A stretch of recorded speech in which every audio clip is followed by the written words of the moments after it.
Hello, everyone. So, tonight, as you fall asleep, we are gonna discuss the most confusing physics theories.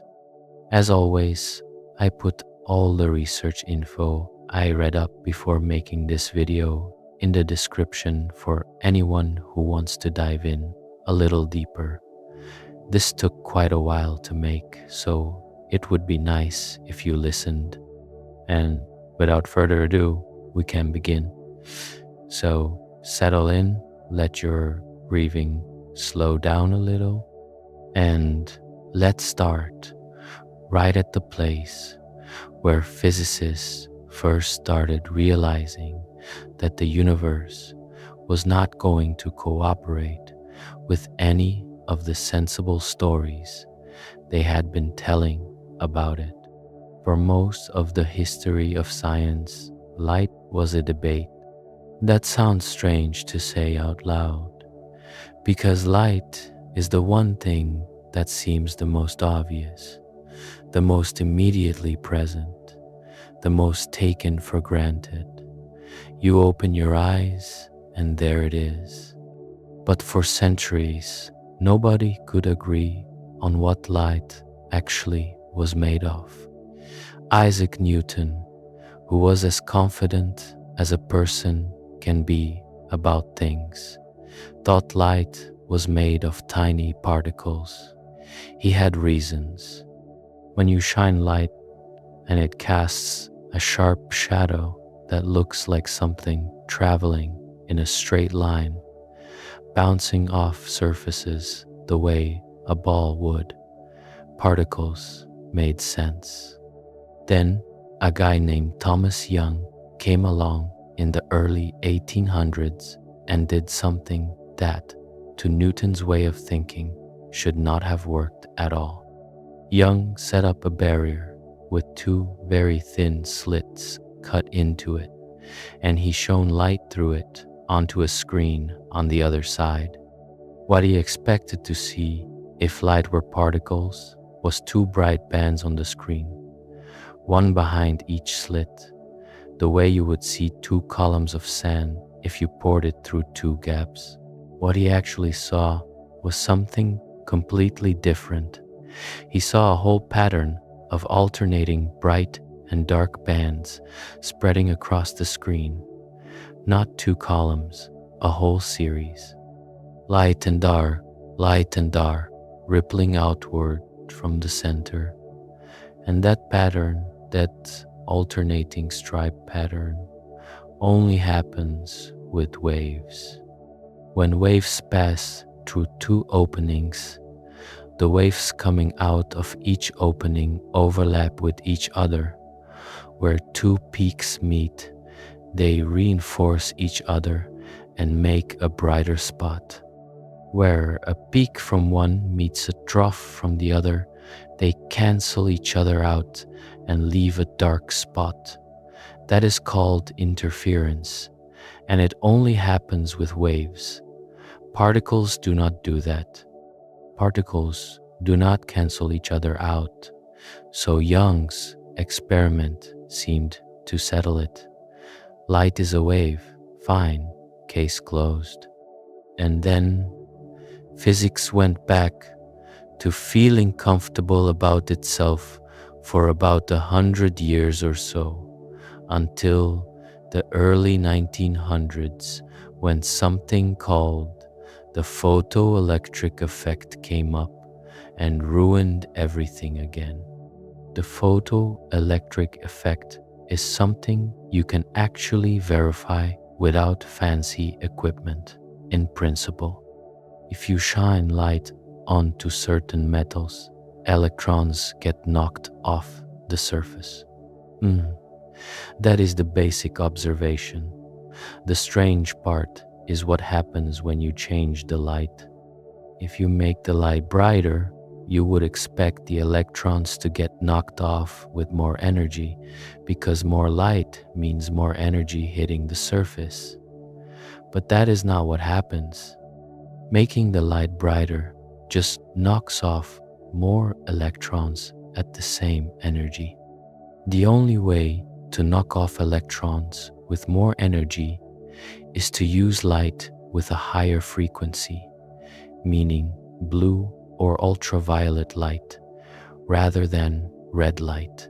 Even very dim, high-frequency light would knock off higher energy electrons immediately, while incredibly bright, low-frequency light would knock off nothing at all if the frequency was too low. That made no sense. If light was a wave spreading out continuously across the whole surface, a wave should build up over time. A dim wave should eventually be as energetic as a bright one, just slower. But that is not what experiments showed. Einstein in 1905 proposed that light was not actually a smooth, continuous wave at all. He said light comes in discrete little chunks, which we now call photons. Each chunk carries a fixed amount of energy that depends only on its frequency. When a photon hits an electron, it either has enough energy to knock the electron loose or it does not. And making more photons does not change what each individual one can do. This explained the photoelectric effect perfectly, and Einstein eventually got the Nobel Prize for it. But now there was a problem, because Young's double-slit experiment was still sitting there, still producing that interference pattern, still looking very much like waves. So which was it? Waves or particles? And the answer that quantum mechanics eventually gave, after a lot of arguing and a lot of very uncomfortable late-night physics conversations, is both at the same time, depending on how you look at it. And when you look at it is the part that starts to bend things. Here is where things get genuinely strange, because physicists did not just say light acts like both waves and particles. They showed that everything does. Electrons, which are definitely particles in the sense that they have a specific mass and charge, also produce that same interference pattern in the double-slit experiment. If you fire electrons one at a time through two slits, over time they build up the exact same alternating stripe pattern on the detector screen. One electron by itself seems to pass through both slits simultaneously, interfere with itself, and land in a position dictated by where the peaks and troughs of its own wave-like probability would allow it to land. So physicists tried to figure out which slit each electron was actually going through, because surely it had to go through one or the other, right? They set up detectors at the slits to watch, and the moment they turned on those detectors, the interference pattern disappeared. The electrons stopped behaving like waves and started behaving like particles, going through one slit or the other, leaving two bands on the screen instead of the interference pattern. Measuring which path the electron took destroyed the effect that required the electron to have taken both paths.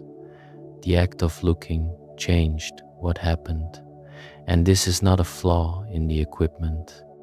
This is not the measuring device bumping into the electron and messing things up in some simple mechanical way that could be corrected.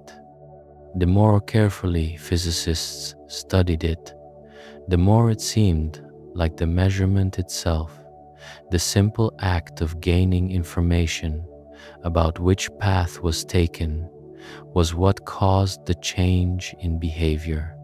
This is the problem that sits at the center of quantum mechanics, and it is called the measurement problem, and it has never been fully solved. It is the reason that every interpretation of quantum mechanics that has ever been proposed sounds at least a little bit like it was written during a fever, because there is something genuinely, stubbornly weird about the fact that a particle does not seem to have a definite location or a definite path until something measures it, and that when it does get measured, the perfectly smooth mathematical description of the particle as a spread out wave of probabilities suddenly collapses into a single definite outcome. That mathematical description, by the way, is called the wave function. And the wave function is one of the most successful tools in the history of science. You can write down the wave function for an electron and use it to predict where the electron will be found with extraordinary accuracy. The probabilities it gives you match experiments to more decimal places than almost anything else in physics. So the wave function works. It works beautifully. The trouble is that nobody can fully agree on what it means, on whether it describes something that is actually out there in the world, or just describes our knowledge about what the particle is doing. That debate is still going on. Physicists are still arguing about it right now, at conferences, in papers, in email chains probably. The math is not the issue. The math is settled. What the math is about is the issue. The first major story that physicists told themselves about what the wave function means is called the Copenhagen interpretation, and it came mostly from Niels Bohr and Werner Heisenberg in the 1920s. The Copenhagen interpretation says, roughly, that quantum systems do not have definite properties before they are measured. Before you look at an electron, it does not have a definite position. It has a spread of probabilities for different positions. When you measure it, the wave function collapses and the electron takes on a definite position. What causes the collapse? Measurement. What counts as a measurement? Something interacting with the system in such a way that you gain information. Why does measurement cause collapse? Well, that is where the Copenhagen interpretation kind of waves its hands and says that trying to ask what happens before measurement is not a well-posed question. That quantum mechanics is about what we observe and not about what is happening behind the scenes when we are not looking. Bohr was famously stubborn about this. He thought demanding a picture of reality independent of observation was a holdover from classical physics that quantum mechanics had simply outgrown. He and Einstein had some of the most famous arguments in the history of science about this, stretching over decades at conferences, in letters, at the dinner table probably. Einstein absolutely did not accept that the universe could be as fuzzy and observer-dependent as the Copenhagen interpretation implied. He kept constructing thought experiments designed to show that quantum mechanics must be incomplete, that there must be some deeper layer of hidden variables underneath the probabilistic description that would make things deterministic again. Bohr kept finding responses to Einstein's challenges. Einstein kept finding new challenges. Neither of them ever fully convinced the other. The most famous product of that disagreement, one that everybody has heard of, even people who have never thought about physics, is Schrödinger's cat. Erwin Schrödinger came up with this in 1935, and the story goes like this. You take a cat and you put it in a sealed box with a tiny piece of radioactive material and a detector. The detector is connected to a mechanism that will release poison if the detector registers a radioactive decay. Whether the radioactive atom decays in any given hour is a quantum event, meaning before you look at it, the atom is in a superposition of decayed and not decayed. The wave function of the atom is a combination of both possibilities simultaneously. So before you open the box, what is the state of the cat? If the atom state is genuinely undetermined until measurement, and the cat's fate is tied to the atom, then the cat must also be in a superposition of alive and dead until the box is opened. Schrödinger did not actually believe this was how the world worked. He was trying to demonstrate how absurd the Copenhagen interpretation became when you applied it to large, everyday objects rather than just to tiny particles. He thought the Copenhagen interpretation was clearly wrong, and that his thought experiment exposed that wrongness by making it visible at a human scale. But the thought experiment took on a life of its own, became probably the most widely recognized symbol in popular science, and the question it raises is still genuinely unresolved in any way that everyone agrees on. Now, connected to this is another piece of quantum mechanics that makes the cat problem even thornier, and that is the uncertainty principle. Werner Heisenberg worked this out in 1927, and what it says is that there are pairs of properties in quantum systems that cannot both be known precisely at the same time. The most famous pair is position and momentum. The more precisely you know where a particle is, the less precisely you can know how fast it is going and in what direction. If you squeeze the uncertainty in position down to near zero, the uncertainty in momentum balloons outward toward infinity, and vice versa. This is not a limitation of instruments. It is not that our measuring devices are too clumsy. Even a theoretically perfect measurement cannot get around it. The universe simply does not have exact simultaneous values for both. This sounds like it might be a weird edge case that only matters for tiny particles, but it has consequences that reach very far.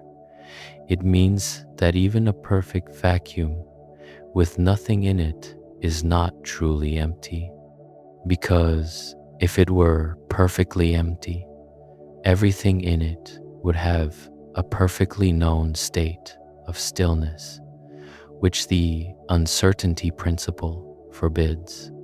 Instead, what physicists call vacuum energy or zero-point energy means that space is constantly fizzing with tiny fluctuations, particles briefly popping into existence and disappearing again before they can be detected, borrowing energy for an instant and paying it back. This is not a theoretical curiosity. It has been measured. The Casimir effect, which is a tiny attractive force between two uncharged metal plates placed extremely close together in a vacuum, exists because the 0-point fluctuations of the vacuum are slightly suppressed in the small space between the plates compared to outside them, creating a net inward pressure. It has been observed in the lab. The vacuum is not empty, but the uncertainty principle is also what made Einstein most uncomfortable about quantum mechanics, because it implies that there is an irreducible fuzziness built into the fabric of reality, not just into our knowledge of it. And Einstein's position, laid out in his famous EPR paper written in 1935 with his colleagues Boris Podolsky and Nathan Rosen, was that if quantum mechanics was telling you that two properties cannot both be exactly known, that must mean quantum mechanics is an incomplete description of something that actually has exact values. Values that are just hidden from us, what he called hidden variables. The EPR paper was designed to show that quantum mechanics could not be complete without hidden variables, and it used a thought experiment involving what we would now call entangled particles to make that argument. And now we are at the place where things stop being merely confusing and start being genuinely alarming in a quiet and persistent way, because quantum entanglement is one of those ideas that, the more carefully you look at it, the less it seems like something the universe should be allowed to do. Take two particles and set them up in what physicists call an entangled state. The simplest version of this is to create two particles whose spins are connected. Whatever spin you measure on one, the other will be found to have the opposite spin. Now separate these particles, send them to opposite sides of the room, send them to opposite sides of the planet, send them, in principle, to opposite sides of the galaxy. Now measure the spin of one of them. You get a result, let's say, spin up. You now know instantly that the other one is spin down. That is not the strange part yet. The strange part is that before you measured the first one, neither particle had a definite spin. Both were in a superposition. The spin was not just unknown, but genuinely undetermined. And the moment you measured one, not only did that one snap into a definite state, but the other one, no matter how far away it was, also snapped into the corresponding definite state at the same time. Einstein's problem with this was not that the correlation existed. He acknowledged that if you prepare two particles together and then separate them, they will be correlated when measured. His problem was with the idea that the properties were not determined until measurement. If you have two gloves and you put one in each of two suitcases and send them to opposite ends of the world, the moment you open one suitcase and see a left glove, you know the other is a right glove. But the glove was always left or always right. Nothing strange happened. Einstein believed the spins of entangled particles were like gloves, already determined, just unknown to us. The correlation was in the preparation, not in the measurement. John Bell came along in 1964 and figured out a way to test this. He showed that if the spins were predetermined, like Einstein's gloves, the correlations you would measure in experiments would have to satisfy certain mathematical inequalities. And he showed that quantum mechanics predicted correlations that would violate those inequalities. It was not just a philosophical difference. It was a testable difference in actual numbers coming out of actual experiments. Through the 1970s and 80s and into the 90s, experiments were done to test Bell's inequalities, and the results were not kind to Einstein's glove story. The correlations were stronger than any hidden variable theory could produce. The universe was not hiding predetermined values. The particles genuinely had no definite spin until measured, and measuring one genuinely did something instantaneous to the other one, regardless of distance. This is the thing that makes quantum entanglement so unsettling to sit with.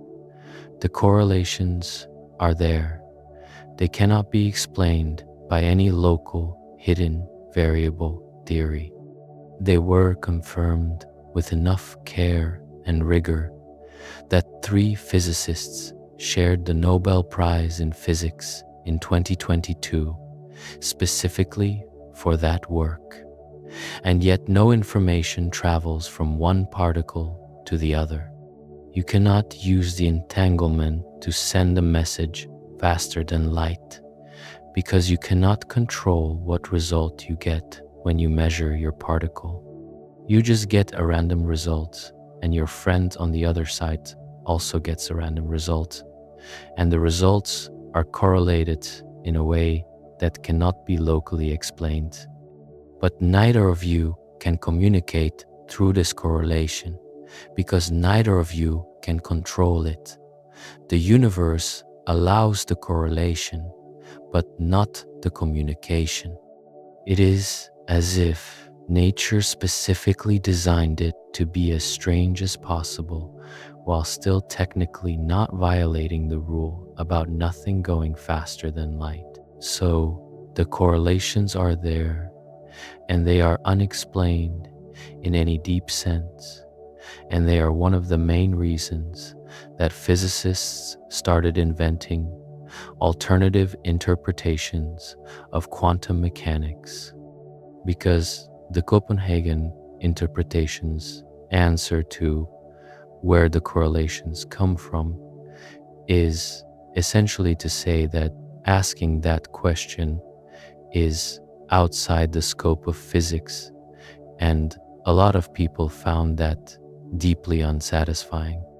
The alternative that gets the most attention, the one that shows up in science fiction and YouTube videos and late night conversations, is the many worlds interpretation, which was proposed by Hugh Everett III in his doctoral dissertation in 1957.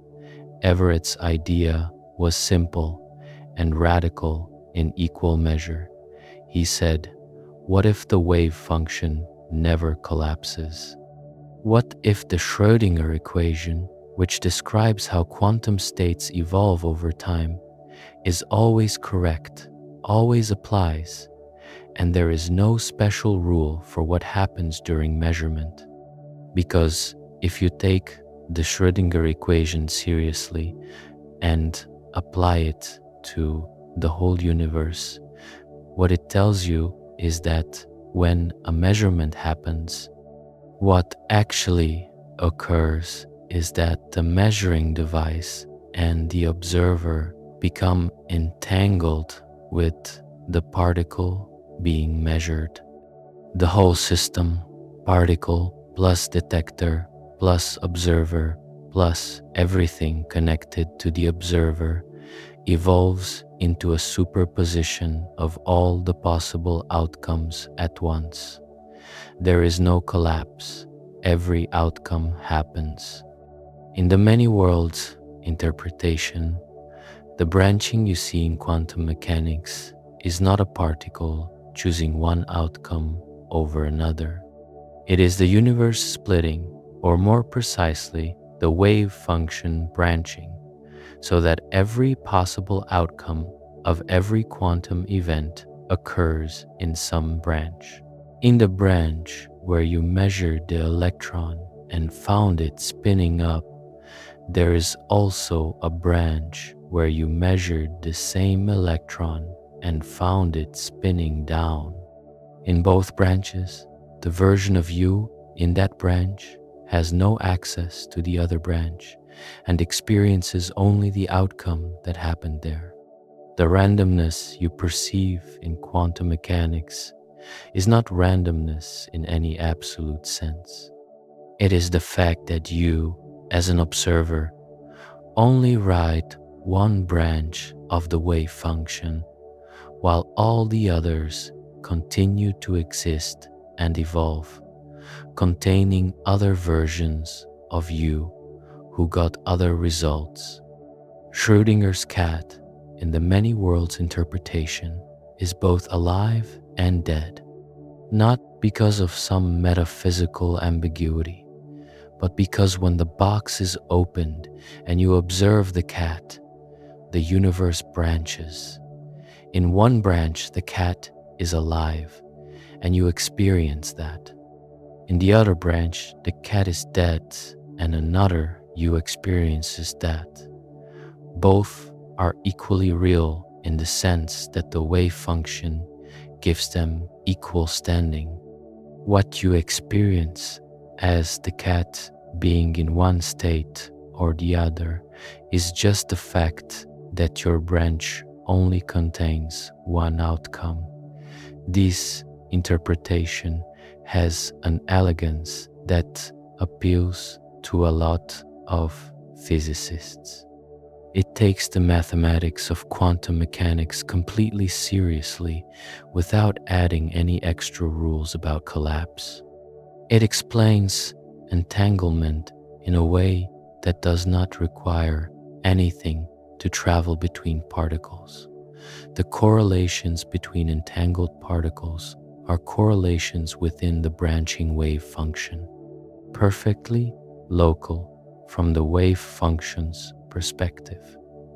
David Deutsch, a physicist at Oxford, who is one of the most vocal proponents of many worlds, has argued that quantum computers are essentially proof of the many worlds interpretation because they perform computations by exploiting interference between different branches of the wave function.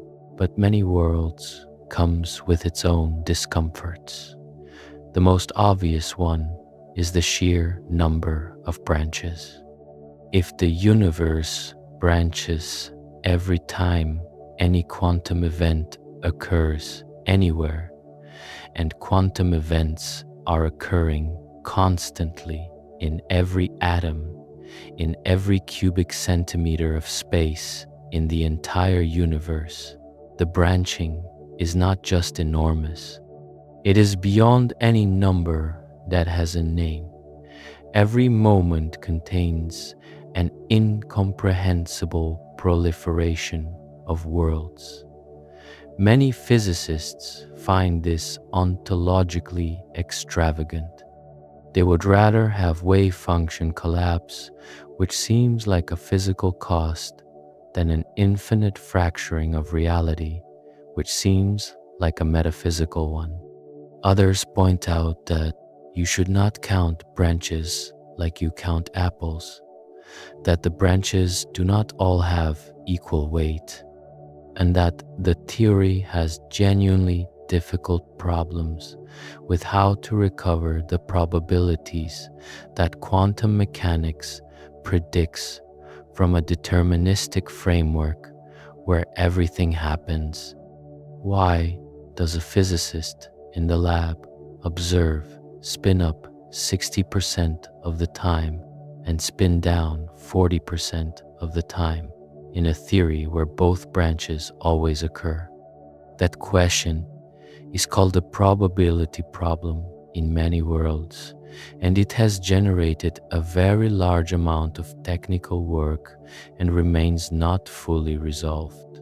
One of the less discussed alternatives to both Copenhagen and many worlds is the pilot wave theory, which goes all the way back to Louis de Broglie in 1927 and was revived and developed in detail by David Bohm in 1952. The pilot wave theory, also called Bohmian mechanics or de Broglie-Bohm theory, says that particles always have definite positions and follow definite paths, that the randomness in quantum mechanics is exactly like the randomness in classical statistical mechanics, coming from our ignorance of the exact initial conditions, rather than from any irreducible indeterminism in nature. What guides the particles along their paths is the wave function, which in this interpretation is treated as a real physical field that pilots the particle through space. The particle is always somewhere specific. The wave function spreads out and interferes with itself. The particle rides the wave function like a surfer riding the shape of water, ending up in high amplitude regions more often and low amplitude regions less often, which is why the probability distribution matches the usual quantum mechanical predictions. In the double slit experiment, the pilot wave theory says the particle goes through one slit always, but the pilot wave goes through both slits simultaneously and creates an interference pattern that guides the particle. The particle feels the shape of the wave function and therefore lands in a position consistent with the interference pattern, even though the particle itself only went through one slit. When you put a detector at the slits to find out which one the particle went through, you disturb the pilot wave, smoothing out the interference, which is why the interference pattern disappears. Pilot wave theory reproduces every prediction of standard quantum mechanics for non-relativistic particles. It gives you exactly the same numbers. The conceptual difference is enormous, though, because in pilot wave theory, the universe is deterministic again. There are no probabilities in the fundamental laws, just in our ignorance of initial conditions.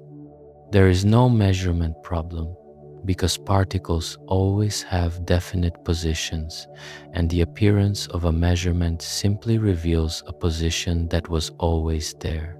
Schrödinger's cat is either alive or dead before you open the box, always. The wave function does not collapse. It simply continues evolving, but the particle's actual position makes the outcome definite. The cost is non-locality.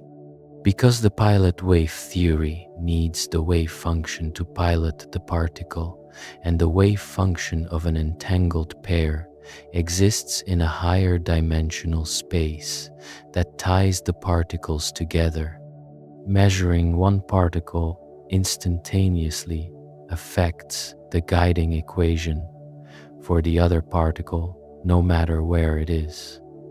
The non-locality is not hidden, it is explicit and acknowledged. The theory is deliberately non-local. Einstein would not have liked it because he deeply wanted physics to be local, meaning that things should only be directly influenced by things in their immediate neighborhood, with effects propagating through space at finite speeds. But the violation of Bell's inequalities in experiments had already shown that no local hidden variable theory could reproduce quantum mechanics. Bohmian mechanics gets around this by being a non-local hidden variable theory. The hidden variables, the actual particle positions, are there, but the dynamics that govern them reach across space instantly. Whether that is better or worse than saying measurements cause instantaneous collapses is, to a large degree, a matter of what kind of strangeness you are most comfortable sleeping next to. And now, let's move to a completely different layer of strangeness, one that does not come from quantum mechanics at all, but from the other great pillar of modern physics, the one that describes how space and time themselves work.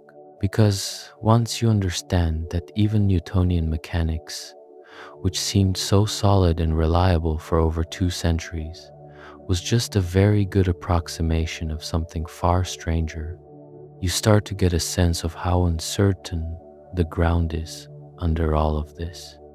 Einstein's special theory of relativity from 1905 starts from 2 premises that seem reasonable enough on their own, but which, combined, lead to conclusions that are very difficult to accept. The first premise is that the laws of physics are the same for everyone moving at a constant velocity.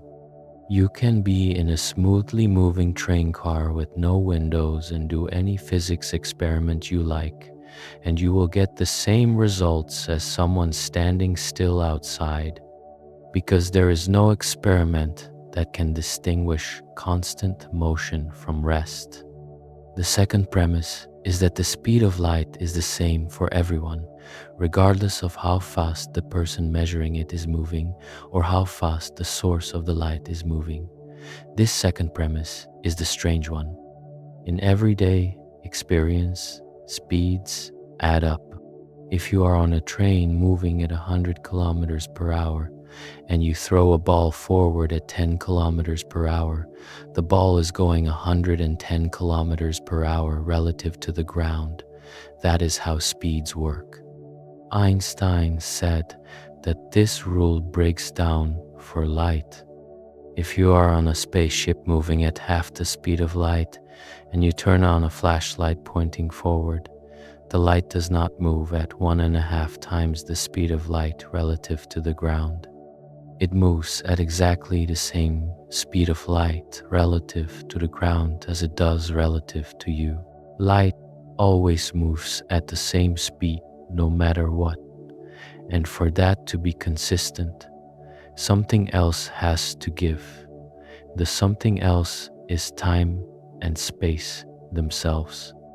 If 2 things are moving relative to each other, clocks run at different rates. The clock on a moving spaceship ticks slower than the clock of a stationary observer, and the discrepancy grows the faster the spaceship moves. This is called time dilation, and it is not a thought experiment or an approximation. GPS satellites orbiting the Earth are moving fast enough relative to the surface that their onboard clocks tick at a measurably different rate, and the GPS system has to correct for this difference, or it would accumulate errors and become useless within hours. The clocks on satellites actually run both fast due to the weaker gravity up there, and slow due to their orbital speed, and general relativity and special relativity each contribute to the correction that has to be applied. Your phone's GPS is doing general relativistic corrections every day. The strangeness of relativity is baked into the infrastructure of everyday modern life. Time dilation comes with a companion called length contraction. Objects moving relative to an observer appear shorter in the direction of motion, not because they are being squashed, but because space and time are not separate things. They are woven together into something called space-time, and how you slice space-time into space and time depends on your state of motion. What one observer calls a certain length, another observer in motion relative to the first will call a different length. What one observer calls happening at the same time, another observer will say happened at different times. Simultaneity, the idea of two events happening at the same moment, turns out to depend on who is asking. There is no single correct answer to whether two spatially separated events happened at the same time. Different observers in different states of motion get different answers, and all of them are equally correct. This is not a quirk or an error. It is a description of how the universe works, and it gets stranger when Einstein extended his theory to include gravity, which he published in 1915 as general relativity. In general relativity, gravity is not a force in the Newtonian sense, a pull between masses that reaches across empty space. Gravity is the curvature of space-time caused by mass and energy. Massive objects bend the fabric of space-time around them, and other objects move along the straightest possible paths through that curved space-time. What looks like a curved orbit is actually a straight path through curved space. What feels like the force of gravity pulling you into your chair is actually the chair pushing you off the straight path you would otherwise follow through curved space-time. One of the predictions of general relativity is gravitational time dilation, which is separate from the time dilation of special relativity. Clocks in stronger gravitational fields tick slower than clocks in weaker ones. Time passes more slowly the deeper you are in a gravitational well. This means that time at the surface of the Earth passes slightly slower than time at high altitude. Not by much, not by any amount you would ever notice in daily life, but by a measurable, real amount. Precise clocks placed at different altitudes do show the difference. Time is not the same everywhere in a gravitational field. Gravity is a difference in the rate of time. And this is where black holes come in, because a black hole is what you get when you take gravitational time dilation to its logical extreme.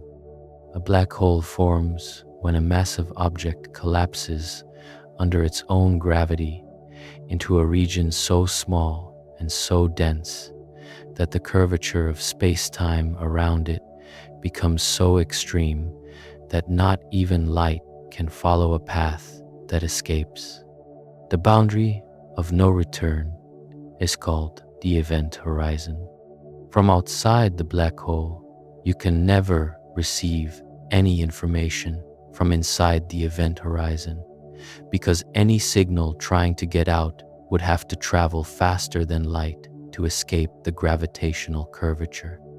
General relativity predicts that inside the event horizon, at the center of a black hole, there is a singularity, a point where the density becomes infinite and the curvature of space-time becomes infinite. Physicists generally take this as a sign that general relativity breaks down there, that the theory is predicting something unphysical because it is missing some physics. The mathematical infinity is a flag that says something else is going on that the theory cannot account for. Most physicists believe that a theory of quantum gravity, which we do not yet have, would resolve the singularity and tell you what is actually happening at the center of a black hole. But something almost as troubling as the singularity is what happens to information that falls into a black hole. In all of physics, except possibly at black holes, information is conserved. The laws of physics are reversible in principle. If you know the complete state of every particle in a system at one moment, you can, in principle, calculate the complete state at any other time, past or future. Nothing is truly lost. The universe keeps careful books. But Stephen Hawking showed in the 1970s, using quantum mechanics applied to the region just outside a black hole's event horizon, that black holes actually radiate. They emit thermal radiation, now called Hawking radiation, and this causes them to slowly lose mass and eventually evaporate completely. The problem is that Hawking radiation is thermal, meaning it carries no information about what fell in. It is essentially random noise. So, when a black hole finishes evaporating, what happened to all the information that fell in over its lifetime? All the books, the people, the planets, the light, anything that ever crossed the event horizon, all the information about what they were made of and how they were arranged. If Hawking radiation is truly random and carries none of that information out, then the information is just gone, destroyed, and that would violate one of the most cherished principles in all of physics. This is the black hole information paradox, and it has been a source of intense debate for over 50 years. There are several candidate solutions. One is that Hawking was wrong, and Hawking radiation actually does carry information in subtle correlations that are practically impossible to extract, but are there in principle.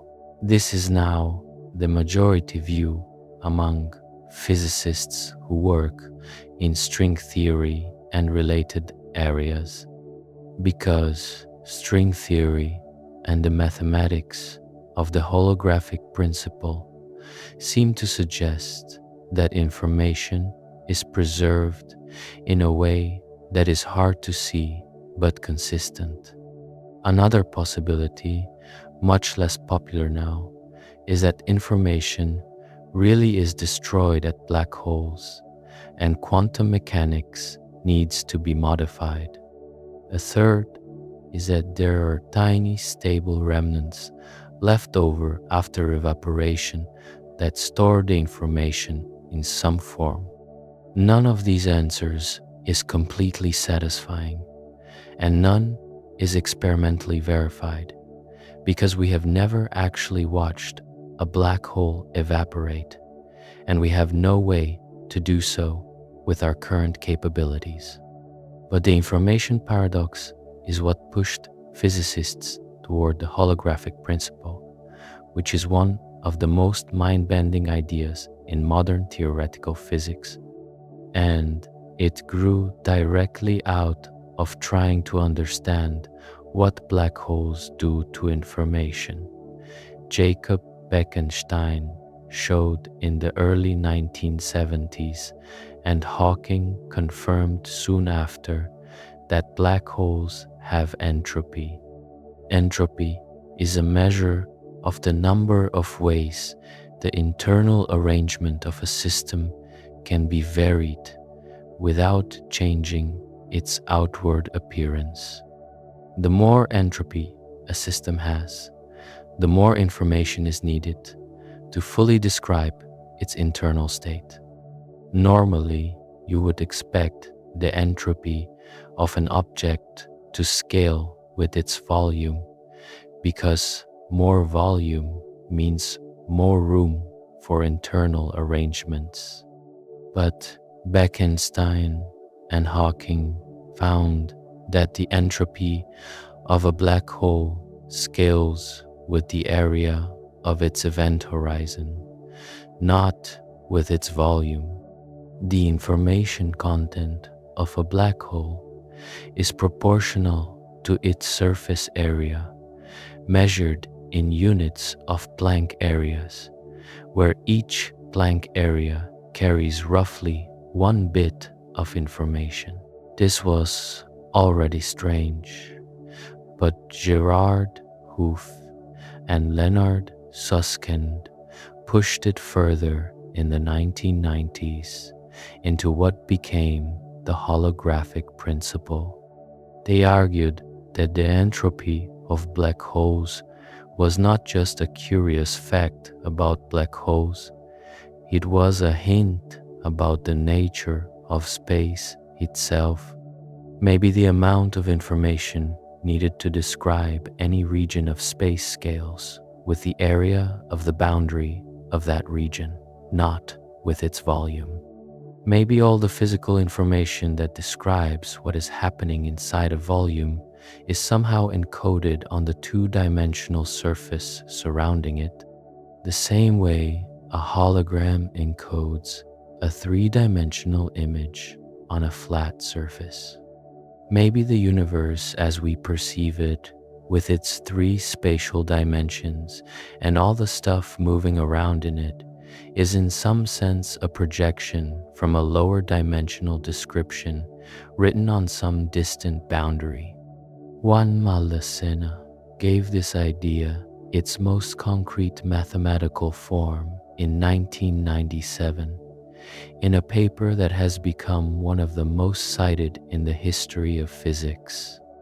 Malacena showed that a specific theory of gravity in a five-dimensional spacetime with a certain geometry called anti-de Sitter space is completely equivalent to a quantum field theory with no gravity living on the four-dimensional boundary of that space.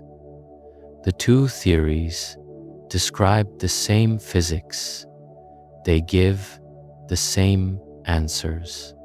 Everything that happens in the five-dimensional interior can be completely described by what is happening on the four-dimensional boundary. The interior is, in a precise technical sense, redundant. The boundary contains all the information. This is called the ADS CFT correspondence, and its power is that it turns very hard calculations in one theory into easier calculations in the equivalent theory. Physicists studying the behavior of quark-gluon plasma, a state of matter that existed in the first moments after the Big Bang, have used ADS CFT to translate intractable problems in strongly interacting particle physics into much more manageable problems in classical gravity. The correspondence has real practical uses in condensed matter physics and nuclear physics, even though the particular space-time geometry in Maldacena's construction is not exactly our universe. The philosophical implication, though, is the one that keeps people up at night, which is why it belongs in this video. If the holographic principle is correct in any general sense, then the three spatial dimensions we inhabit may not be, in some sense, primary. They may be an emergent description, a convenient language for describing something that, at its most basic, is organized on a lower dimensional surface. Your body, this room, the planet you are lying on, everything you have ever seen or touched or thought about, might in some sense be a shadow cast by information living on a surface somewhere that you cannot directly perceive.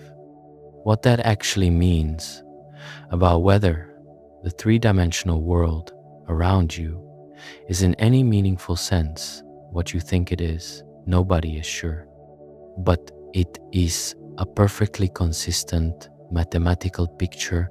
It solves some problems that are otherwise very hard to solve, and the people who know the most about quantum gravity take it very seriously. All of this, the measurement problem, entanglement, the branching of many worlds, the pilot wave, time dilation, black hole entropy, the holographic principle, comes back to a single underlying tension that has defined theoretical physics for most of the 20th century and all of the 21st. Quantum mechanics and general relativity are both extraordinarily successful. Quantum mechanics governs the very small, the behavior of particles and fields, and it has been tested to more decimal places of accuracy than any other scientific theory in history. General relativity governs the very large, the structure of space-time, the behavior of gravity, the evolution of the universe as a whole, and its predictions have been confirmed by everything from the bending of light around the sun to the existence of gravitational waves, which were directly detected in 2015.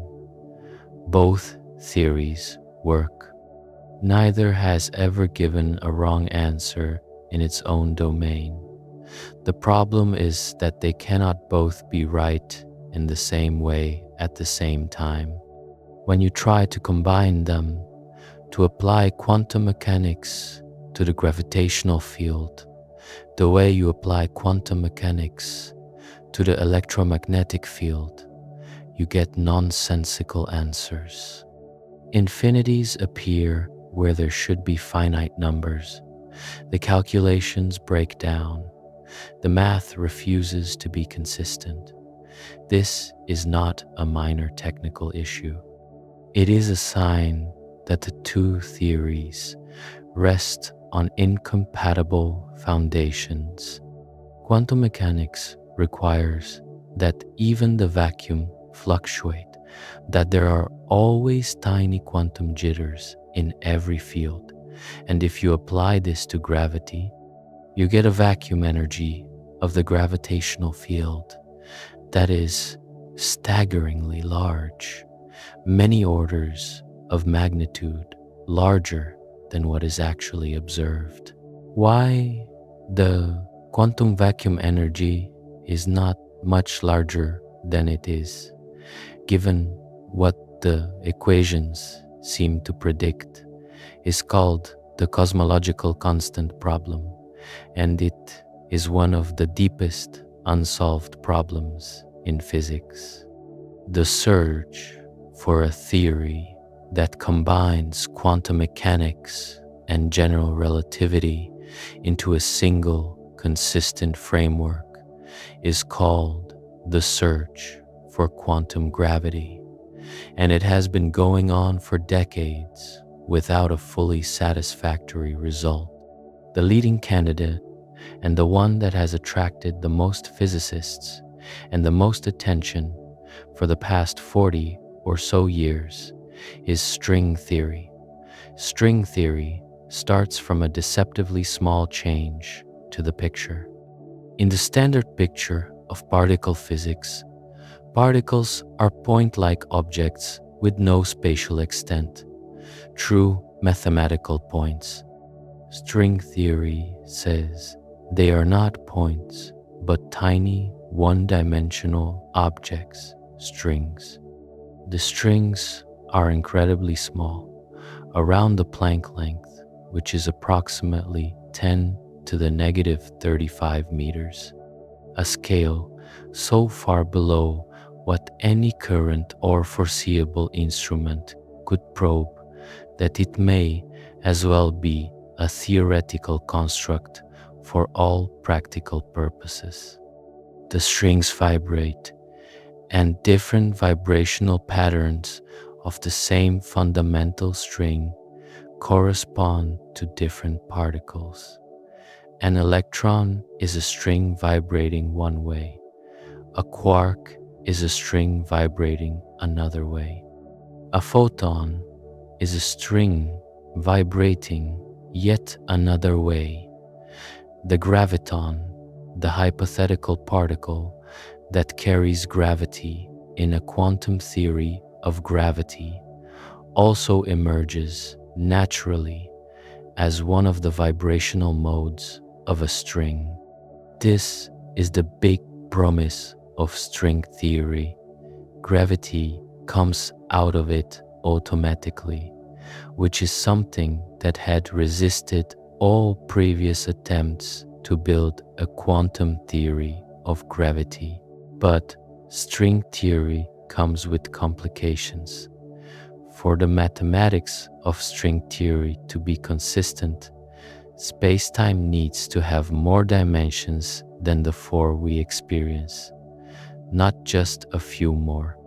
String theory requires 10 dimensions, and the fuller framework called M-theory that connects the various versions of string theory requires 11. The extra dimensions beyond our familiar 4 need to be hidden somehow, usually by being curled up at a scale too small to be detected, a process called compactification. The way these extra dimensions are curled up determines the low energy physics you get out of the theory, things like the masses of particles and the strengths of forces. And the number of ways you can curl up 6 extra dimensions into a compact shape is astronomically large. Estimates of the number of possible string theory vacua, meaning the number of distinct compactifications that give you a consistent theory, range as high as 10 to the 500. That is a 1 followed by 500 zeros. Each one is a potential universe with different particles and different forces. This led to the concept of the string theory landscape and the anthropic principle, which is a deeply unsatisfying road to go down if you want physics to explain why the universe has the specific constants and particles it has. The argument goes, there are an enormous number of possible universes described by different string theory vacua. We happen to live in one where the constants allow for the existence of stars, planets, and observers, and it should not surprise us that we observe a universe hospitable to observation, because we could not be here to observe an inhospitable one. This reasoning can explain why the cosmological constant has the value it does, because a much larger cosmological constant would have caused the universe to expand so fast that galaxies never formed and we would not be here. But explaining something by saying we can only observe what is compatible with our existence feels deeply different from explaining it by deriving it from first principles. And many physicists find the landscape deeply uncomfortable, precisely because it seems to foreclose the possibility of ever understanding why our specific universe has its specific properties.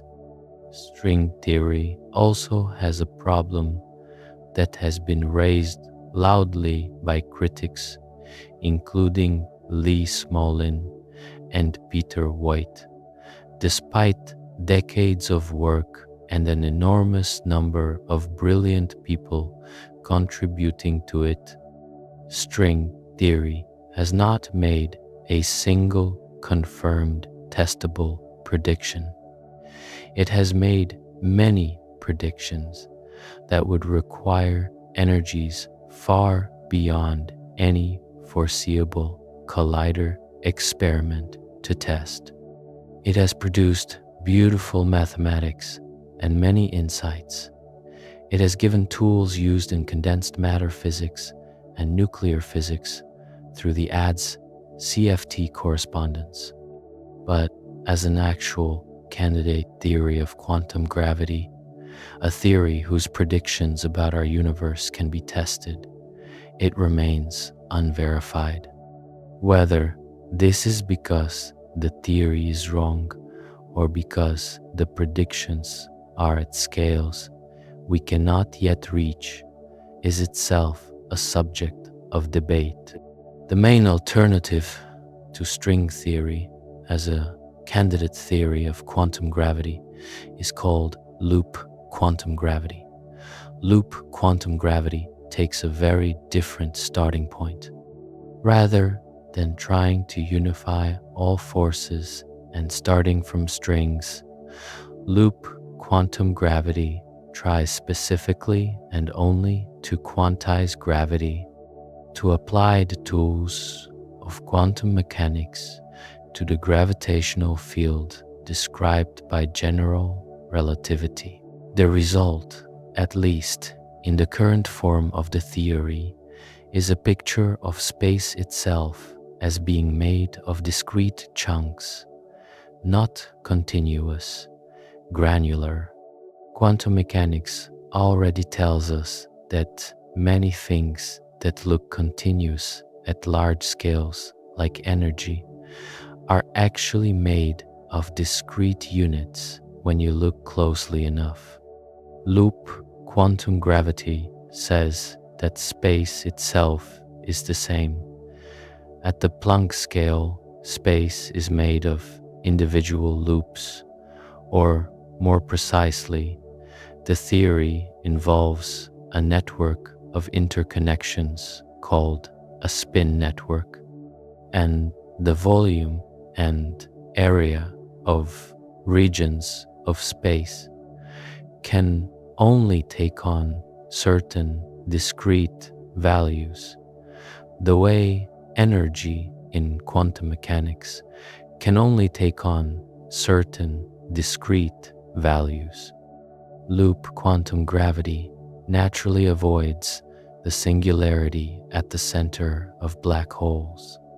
Because space is made of discrete chunks and cannot be infinitely compressed, the density cannot reach infinity. What would be a singularity in general relativity becomes, in loop quantum gravity, an extremely dense state where the quantum nature of space prevents further collapse.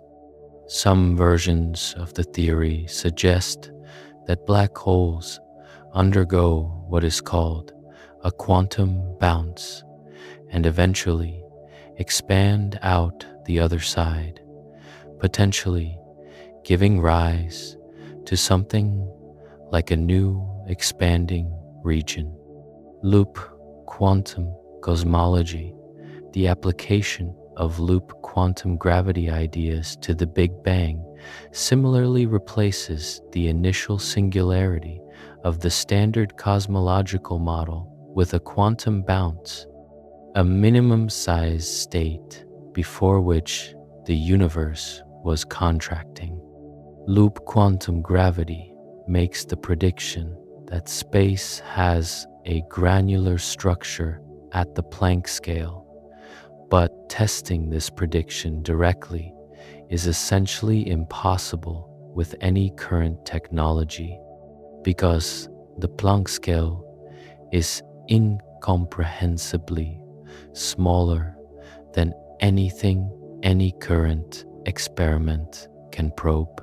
However, there are indirect tests that have been proposed. If space is made of discrete chunks, the speed of light might be slightly different for different frequencies of light, a very tiny frequency-dependent speed, because very high frequency photons with wavelengths approaching the Planck length would be affected differently by the granularity than lower frequency photons. Observations of gamma-ray bursts, which emit photons across a huge range of frequencies from billions of light years away, could in principle detect this difference, because even a tiny frequency-dependent speed difference accumulates over billions of light years into a measurable time delay between high frequency and low frequency photons. Current observations have placed upper bounds on any such effect, but not detected it. Either there is no granularity of space at the Planck scale, or the effect is too small to see yet. The disconnect between loop quantum gravity and string theory is not just technical. They represent genuinely different philosophies about what a fundamental theory of nature should do. String theory aims to explain everything, all forces and all particles, from a single unified framework. It is ambitious in scope, perhaps to a fault. Loop quantum gravity is more conservative in aim. Just get gravity and quantum mechanics to work together and let the rest follow if it follows. Neither has a confirmed experimental success specifically for quantum gravity, and it is possible that both are wrong, that the right theory is something nobody has thought of yet. What we do know for certain is that most of the universe is made of things we cannot directly observe and do not fully understand. Dark matter is the name given to whatever is causing galaxies to rotate the way they do. Stars at the edges of galaxies are moving faster than they should be, given the amount of visible matter in those galaxies. According to general relativity, the mass of everything you can see in a galaxy should determine how fast the outer stars orbit. The outer stars orbit much too fast.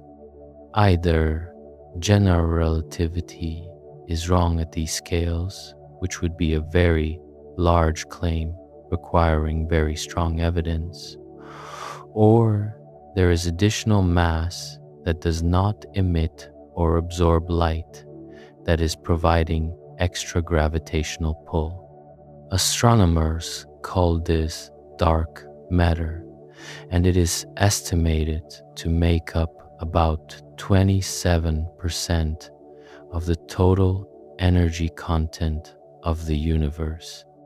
What it actually is, what kind of particle or field it consists of, we do not know, It has not been detected directly in any experiment, despite extensive searching over several decades. Dark energy is even stranger. The universe is not just expanding, it is accelerating in its expansion. Galaxies are moving apart from each other, and the rate at which they are doing so is increasing over time. Something is pushing space-time apart, working against the attractive pull of gravity at cosmological scales. This something is called dark energy, and it is estimated to make up about 68% of the total energy content of the universe. The simplest explanation is Einstein's cosmological constant, a term he originally introduced into general relativity and then famously called his greatest blunder, which just represents a constant energy density of empty space that acts as a repulsive force at large scales. But the value of the cosmological constant that observations give us is extremely small compared to what quantum field theory predicts for the energy density of the vacuum, and nobody has a satisfying explanation for why the two values are so different from each other. This discrepancy is the cosmological constant problem, and it is widely regarded as one of the deepest theoretical failures in modern physics. So, to sum up where we are, 27% of the universe is something we cannot see and have not identified. 68% is something else we cannot see and do not understand. Everything we have ever directly detected, every particle in every experiment, every star, every planet, every galaxy we have ever observed, every single atom of everything that has ever been studied, adds up to about 5% of what the universe contains. The universe is mostly unknown to us in a very direct and practical sense, and the theories that describe the part we do know cannot be made consistent with each other. And yet, sitting inside all of this uncertainty, there is something that keeps drawing people back to these questions, something that makes the confusion feel interesting rather than just discouraging. Every time physicists have been forced to accept that the universe was stranger than they thought, that light was both a wave and a particle, that position and momentum could not both be exactly known, that the space-time fabric of the universe was curved by mass, that black holes were not just dark stars, but genuine warps in the structure of reality, that space itself might be granular or holographic, or an emergent property of something more fundamental. Every one of those concessions to strangeness has led somewhere genuinely new. The strangeness is not noise. It is a signal. It points toward something. What it points toward is not yet clear, but the pointing is consistent enough to be taken seriously. There's a particular kind of thinking that these ideas require, a willingness to follow the math where it goes, even when it leads somewhere that sounds impossible, to hold multiple incompatible pictures in your head at the same time, and take each one seriously, even knowing that they cannot all be correct as stated, to be comfortable with the fact that the words you use to describe these things. Words like particle and wave and position and time are just approximate translations of mathematical objects into language, and the translations are always imperfect and sometimes deeply misleading. Physicists learn to live with this. Students of physics learn over years of working through problems and thinking about what the math means to build an intuition for how quantum systems behave that is not quite the intuition of everyday experience, but is its own kind of intuition, native to the quantum world. The double-slit experiment is still being done in labs, refined and extended. Experiments with increasingly large particles, molecules made of hundreds of atoms, have shown quantum interference effects, pushing the boundary of what size objects can behave like waves. The question of where exactly quantum behavior ends and classical behavior begins, sometimes called the quantum to classical transition or the measurement problem, is still being investigated. The role of quantum decoherence, the process by which quantum superpositions are effectively destroyed when a quantum system interacts with its environment, has clarified a lot of the picture without fully resolving it. Decoherence explains why you do not see cats in superpositions in everyday life, because the cat is constantly interacting with its environment, with air molecules and photons, in a way that destroys quantum coherence almost instantly at biological scales. But decoherence is a process within quantum mechanics, not an explanation of why one outcome is experienced rather than another. It tells you why the branches of the wave function stop interfering with each other.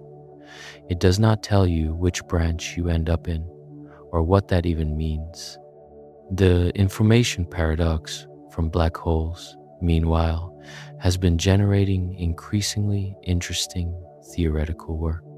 The firewall paradox, proposed by Ahmed Almhairi, Donald Marolf, Joseph Polchinski, and James Sully in 2012, sharpened the problem by showing that you cannot simultaneously preserve both unitarity, meaning information is not destroyed, and the equivalence principle of general relativity, which says that someone falling into a black hole should not immediately experience anything unusual at the event horizon. If you try to preserve both, you get a contradiction. The resolution might require something dramatic, possibly that the interior of a black hole and the Hawking radiation it emits are in some sense the same region described differently, an idea related to a concept called ER equals EPR, proposed by Maldacena and Susskind, which suggests a deep connection between the wormholes of general relativity and the entanglement of quantum mechanics. The idea is technically precise enough to be studied mathematically and strange enough to have very little ordinary language intuition attached to it. What all of these ideas share, and what makes them suited to late-night listening as you let your thoughts go quiet, is that they are genuinely open. These are not questions with answers being withheld for dramatic effect. These are questions that the people who understand the most about them are still genuinely uncertain about. The nature of the wave function, whether many worlds is right, whether space is granular at the Planck scale, what dark matter is, what dark energy is, where the information from black holes goes, where the universe is, in some technical sense, a hologram, whether time as we experience it is a feature of the world or an artifact of how observers process experience within it. All of this is genuinely, currently, legitimately unknown. There's something about sitting with these open questions, letting them wash over you without needing them to resolve. That is its own kind of rest. Physics reaches its edge and becomes something more like philosophy, and philosophy reaches its edge and becomes something more like wonder, and wonder does not require answers to be complete in itself. You do not need to know what the wave function means to appreciate that it describes the world with extraordinary accuracy. You do not need to know whether many worlds is correct to find it genuinely interesting that it cannot be ruled out. You do not need to resolve the information paradox to appreciate that black holes are regions where the most successful theories in the history of physics break down simultaneously, which is remarkable in a way that has nothing to do with practical consequences. The universe keeps being stranger than anyone expected. Every time physicists thought they had reached the bottom, there was more underneath. Newtonian mechanics was a nearly perfect description of moving objects until it was not.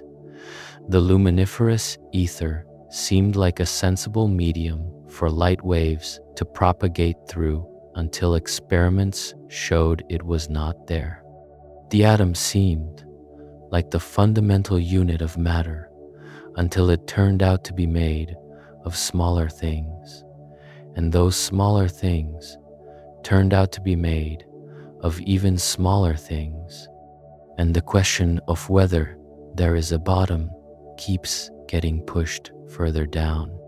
The smooth space-time of general relativity seems to work beautifully at all scales we can access until you get close enough to a singularity or to the Planck scale, where it presumably gives out and something new is needed.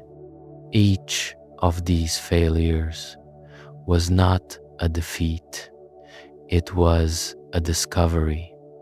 The failure of Newtonian mechanics to account for the behavior of light led to special relativity. The failure of classical physics to account for the spectrum of light emitted by hot objects led to quantum mechanics. The failure of quantum mechanics and general relativity to coexist led to string theory and loop quantum gravity and the holographic principle and everything else. The frontier of physics is defined by the places where the maps run out, where the calculations break down, where the experiments give results that the best existing theory cannot explain. Those are not embarrassments. They are invitations. And maybe that is the right place to let this land as you drift off, or as you simply let the weight of these ideas become something like white noise, a background hum of open questions, settling over everything. The universe is extremely large, possibly infinite, and we have been here for a very short time with instruments that can only see a small part of it. We have managed to figure out quite a lot, more than you might expect from small biological creatures on a medium-sized planet in one unremarkable galaxy among hundreds of billions of galaxies. We have managed to detect ripples in space-time caused by black holes merging a billion light-years away. We have managed to figure out the quantum statistics of particles that have no classical analog. We have managed to show that the vacuum is not empty and that the rate of time depends on where you are and how fast you are moving and how strong the gravitational field around you is. What we have not managed is to put all of these pieces into a single, coherent, consistent story. The pieces do not all fit together yet. The table is covered in parts that clearly belong to the same puzzle, but whose connections are not yet visible. String theorists think they see how to connect them. Loop quantum gravity theorists think differently. Some physicists think we are missing a major conceptual revolution comparable to the ones that produced quantum mechanics and general relativity in the early 20th century. That there are insights we cannot currently see because we are still thinking with the wrong concepts. Maybe consciousness plays a role that physics has not accounted for. Maybe information is the primary substance out of which physics should be built rather than an emergent description. Maybe space and time will turn out to be useful approximations of something that has neither spatial extension nor temporal duration at its most basic level. Maybe the universe is not the kind of thing that has a final explanation that can be written in a finite number of equations. We do not know, and that is okay. The not knowing is the shape of the frontier, and the frontier is exactly where the interesting things are happening. The rest of the map is mostly just filling in details. Out here at the edges, where quantum mechanics goes strange, and gravity becomes quantum, and dimensions may be hiding, and black holes may be telling us something profound about the relationship between information and space and time. Out here is where physics is still genuinely surprised by what it finds. Out here is where the questions are bigger than the answers. Out here is where the universe is still showing us things we did not expect, and we are still learning how to see them. Let your eyes be heavy. Let the questions sit with you like small, friendly objects with no sharp edges. You do not have to understand them tonight. You do not have to understand them ever completely. Nobody does. The wave function keeps evolving. All the branches keep branching. The holographic surface keeps encoding. The strings keep vibrating at frequencies too small to hear with any instrument we have.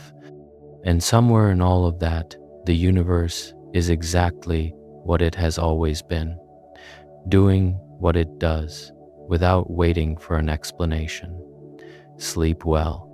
And because you are still here, or still listening with some part of your mind that has not quite settled yet, let's go a little deeper into some of these threads, because each one of them has more in it than the summary version lets on. And going deeper is sometimes what lets the thoughts finally stop moving. Start with the quantum fields, because what physicists actually work with day to day when they are doing calculations about particles is not the intuitive picture of tiny marbles bouncing around in a void.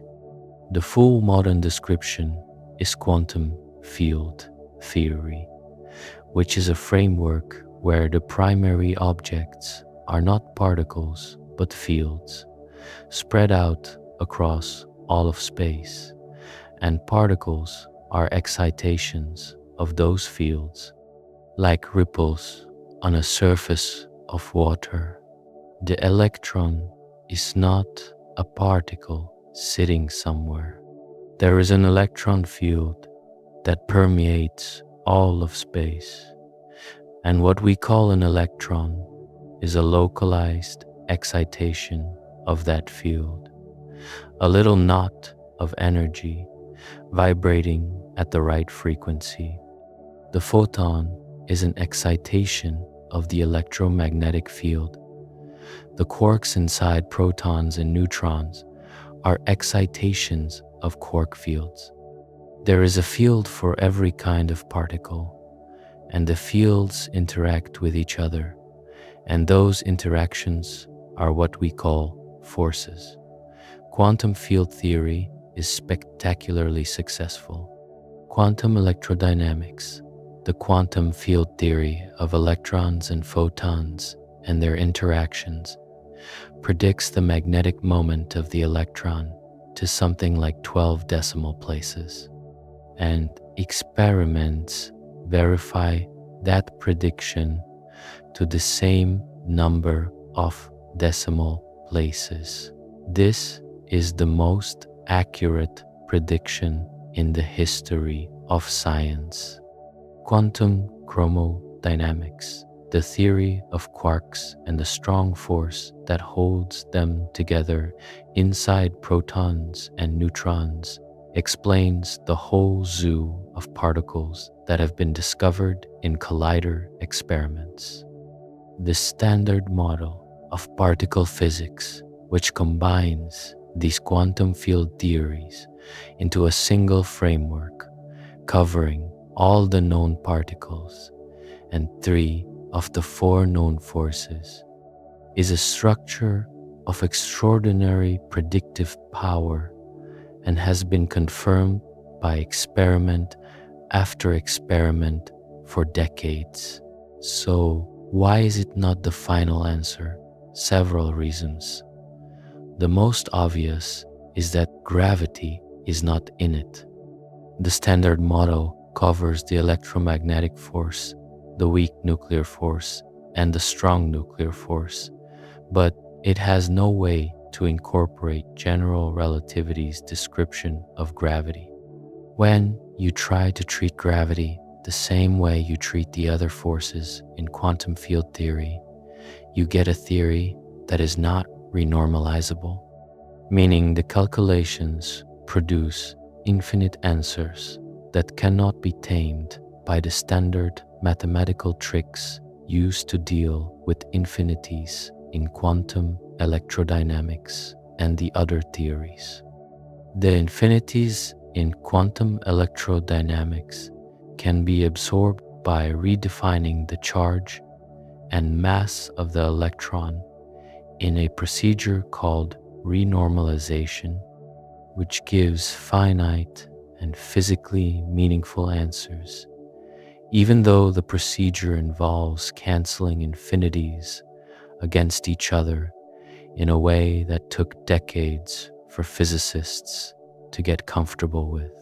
Quantum gravity in the naive quantum field theory framework produces infinities that cannot be absorbed this way. The theory is uncontrollable and gives no useful predictions. The second reason the standard model is not a final answer is that it has about 19 free parameters, numbers like the masses of the quarks and the strengths of the couplings between fields, that have to be put in by hand after being measured experimentally. The theory does not explain why the electron has the mass it does, or why the top quark is about 350,000 times heavier than the electron, or why there are exactly 3 generations of quarks and leptons. The numbers work, but they feel arbitrary. A deeper theory, if one exists, should in principle derive these numbers rather than accepting them as given. The third reason is dark matter and dark energy. The standard model has no particle that matches the properties of dark matter, no field that acts like dark energy. Whatever these things are, they are outside the current theoretical framework. Whether they point to a modification of general relativity at large scales, or to new particles and fields not yet incorporated into any theory, or to something stranger still, is unknown. Now let's go back to something more immediate, more visceral, which is the question of what time actually is in all of these theories. Because time is the thing you are surrendering to right now as you drift, and it turns out that time in physics is deeply strange in ways that are worth sitting with.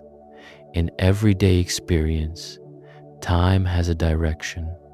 The past is fixed and the future is open. Hot things cool down. They do not spontaneously heat up. Broken cups do not reassemble themselves. You remember yesterday and not tomorrow. This direction of time is so deeply embedded in experience that it is hard to imagine things being otherwise. But here is something that stops a lot of physics students when they first encounter it. Almost all the equations of physics are symmetric in time. If you write down Newton's laws, Maxwell's equations for electromagnetism, Schrödinger's equation for quantum mechanics, the equations of general relativity, and run them backwards, you get equations that are equally valid. A movie of 2 billiard balls bouncing off each other looks the same forwards and backwards at the level of the equations. Nothing in those equations singles out a direction for time. The laws are the same going forward and going backward. So why does time have a direction in experience? Why does everything in ordinary life have such an obvious arrow pointing from past to future? The standard answer is entropy. Entropy, in the sense used in thermodynamics and statistical mechanics, is a measure of how many ways the microscopic details of a system can be arranged while still producing the same macroscopic appearance. A gas with molecules spread out uniformly through a room has higher entropy than the same gas compressed into one corner, because there are vastly more microscopic arrangements that look like uniform distribution than arrangements that look like compression. The second law of thermodynamics says entropy always increases or stays the same over time in an isolated system. It never spontaneously decreases. And this is why things happen in one direction. It is astronomically more likely for a system to move toward higher entropy than toward lower entropy, even though the underlying laws permit both. But the second law of thermodynamics is itself a statistical statement. a statement about probabilities, not a time asymmetric law at the level of the underlying mechanics. The underlying mechanics are time symmetric. The arrow of time comes from the initial conditions of the universe. The Big Bang produced a universe in an extraordinarily low entropy state, and everything since then has been the universe relaxing toward higher entropy, and that relaxation is what we experience as the passage of time. Why the Big Bang produced such a low entropy initial state is itself a question without a fully satisfying answer. If you take the laws of physics at face value, a low entropy past is enormously less probable than a high entropy past, and yet we observe one. The explanation proposed by most cosmologists is that inflation, a period of extremely rapid expansion in the first tiny fractions of a second after the Big Bang, stretched the universe out in a way that produced the uniformity and low entropy we see in the cosmic microwave background, the afterglow of the early universe. But why inflation started and why the pre-inflationary state had the properties needed to trigger inflation circles back to questions about quantum gravity and the origin of the universe that remain open.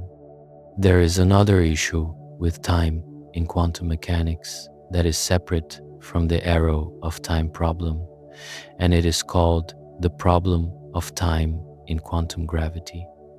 In quantum mechanics, time is a background parameter. It is not something you measure with an operator the way you measure position or momentum. It is the thing against which the evolution of the wave function is measured, the external clock that the Schrödinger equation uses. In general relativity, time is not a background parameter. It is part of space-time, which is dynamical, which curves in response to matter and energy, which can stretch and compress. When you try to combine quantum mechanics and general relativity into a theory of quantum gravity, the role of time becomes deeply unclear. In some approaches to quantum gravity, time disappears entirely from the equations at the most basic level, and what we experience as the passage of time is an emergent phenomenon arising from correlations within a timeless quantum state. The Wheeler-DeWitt equation, which is one of the early attempts to apply quantum mechanics to the gravitational field, is a wave function of the universe that contains no time variable at all. The equation tells you the state of the universe without any reference to when. This means that in some approaches to quantum gravity, the experience of time flowing, of one moment following another, of memory pointing toward the past and anticipation pointing toward the future, might not reflect something that is built into the laws at the most basic level. It might be something that emerges from the structure of correlations between the parts of the universe, an effective description that works extremely well at the scales we live at without being part of the ultimate description of how things work. Whether this is the right way to think about it, nobody knows for sure. But it is worth sitting with the fact that some of the most serious contemporary thinking about the foundations of physics suggests that time as a flow, as a progression from moment to moment, might be an approximate emergent feature of the universe, rather than something written into its deepest structure. Connected to all of this is the question of the origin of the universe itself, the most extreme edge case, the place where all the problems pile up at once. General relativity predicts that if you trace the expansion of the universe backwards in time, everything was closer together in the past, and eventually you reach a state of infinite density at a point which is the Big Bang singularity. Just as the singularity inside a black hole is a sign that general relativity has reached the edge of its domain, the Big Bang singularity is a sign that the equations break down at the beginning.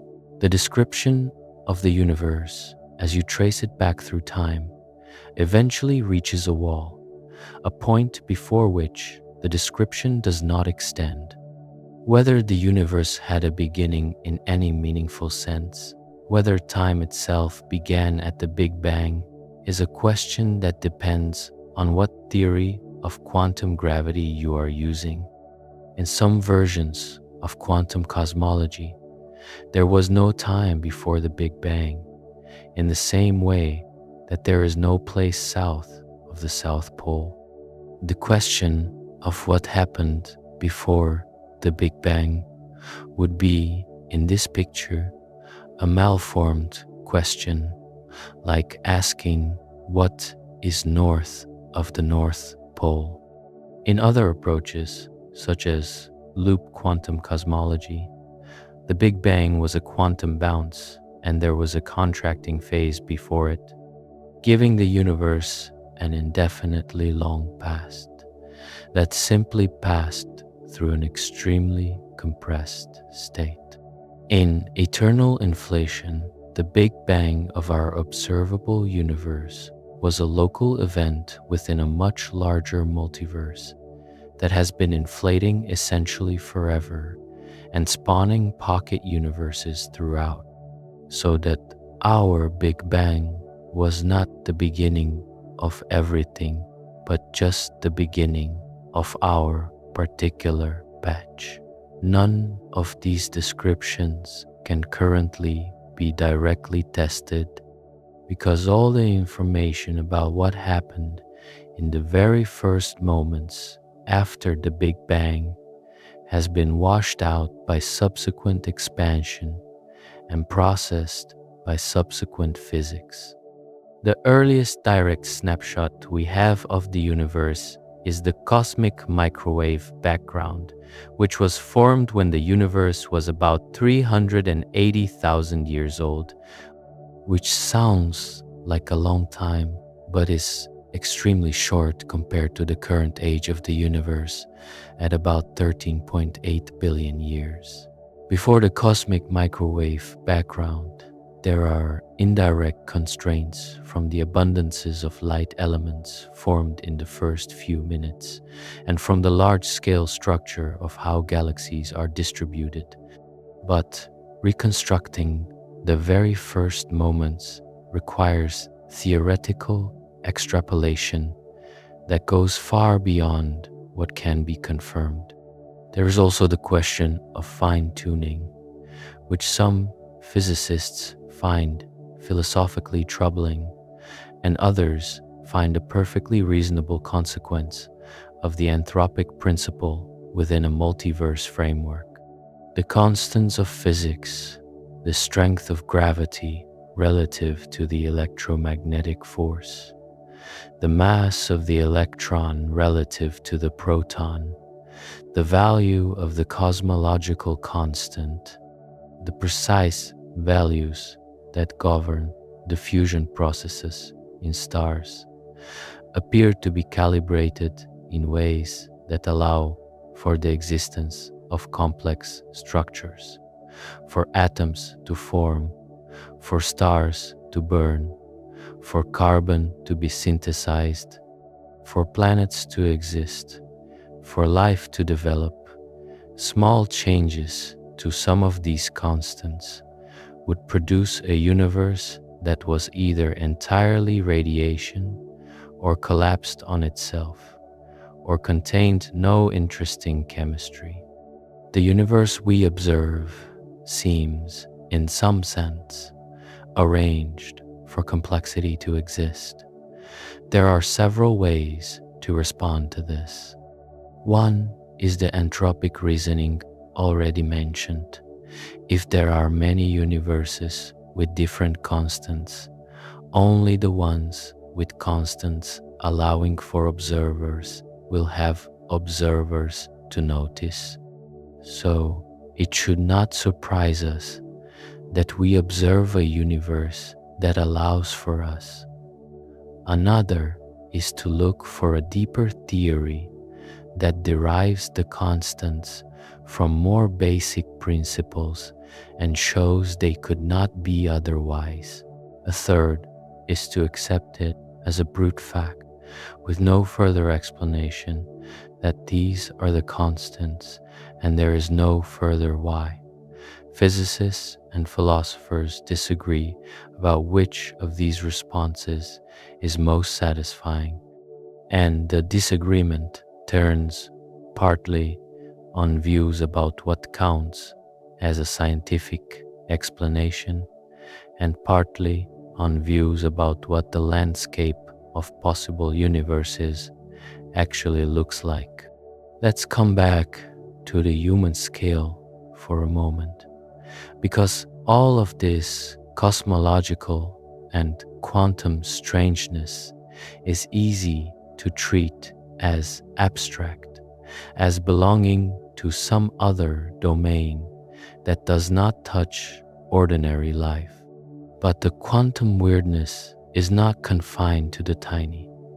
The same quantum mechanics that describes electrons and photons is the quantum mechanics that underlies chemistry, and chemistry underlies everything. The reason carbon atoms bond the way they do, producing the enormous diversity of organic molecules and the self-replicating structures we call life, is quantum mechanical. The stability of matter itself, the reason electrons do not simply spiral inward and collapse into the nucleus, is quantum mechanical. The periodic table of elements, with its beautiful patterns of chemical behavior repeating across rows and columns, is a direct consequence of quantum mechanics. Without the uncertainty principle, without quantized energy levels, without the Pauli exclusion principle that prevents two electrons from occupying the same quantum state, matter as we know it would not exist. Solid surfaces would not be solid, atoms would collapse, chemistry would not happen. There is a school of thought influenced by the interpretational debates in quantum mechanics that argues the world itself, at its most basic level, is made of information rather than of matter or energy. John Archibald Wheeler, one of the great physicists of the 20th century who worked on both general relativity and quantum mechanics, spent the later part of his career advocating for what he called the it from bit idea, the suggestion that every item of the physical world has at its bottom a deeply immaterial source, that the universe comes from the asking of yes or no questions, that physics is at its core about information rather than stuff. This idea has influenced the thinking behind the holographic principle and various approaches to quantum gravity, and it remains genuinely unresolved whether it is a deep insight or a useful metaphor or a misleading way of thinking. What makes it hard to evaluate is that information, in the technical sense used in physics, is a very specific thing related to entropy and to the distinguishability of different states of a system, and there are precise theorems about how it behaves. But whether information is more basic than energy and matter in some deeper sense, whether the universe is at its most basic, a structure of information processing, rather than a structure of stuff evolving through time, is a question that sits right at the boundary between physics and philosophy, where the experimental tests have not yet been designed. The language physicists use when they work on these problems often sounds metaphysical, but the underlying mathematics is precise, and the question of what that precise mathematics refers to in the world is genuinely open.